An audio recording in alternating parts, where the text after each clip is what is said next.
Hi, my name is Kendra and I'm the Fearless Outreach Worker for Cardiff, and I'm going to tell you how to use the Not the One campaign to explain joint enterprise. So normally when I'm explaining this concept, I use a courtroom scenario.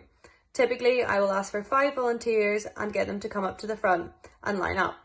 I will then give one pupil a snap band and tell them this is a knife. I will then say to the person beside them that they know that their friend is carrying a knife, but no one else standing up does. I say, okay, so pretend that after school today, all of you go into town. And like we said, young person X has a knife, Y knows about it, but the rest of you don't.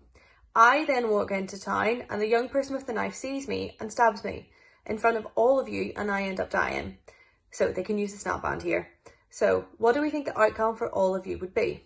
I will make everyone in the class vote for whether each individual will get 1, nothing, because they're just a witness, 2, a warning, 3, prison for holding a knife, or 4, prison with a murder charge. I then reveal to them that knowing about the knife was completely irrelevant. All the individuals here will get a murder charge, which shocks the young people. I will then use the How Baker case from the Not the One campaign to illustrate this. So playing the CCTV footage, I will walk young people through every individual part. I will then show the different sentencing each individual gets.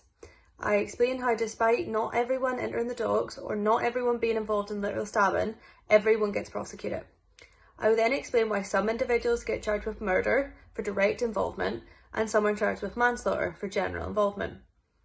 I will mention how even the driver has been charged for manslaughter, and as a whole, if you're associated with someone and they take a knife out and they use it, you will be looking at a murder or manslaughter charge for joint enterprise.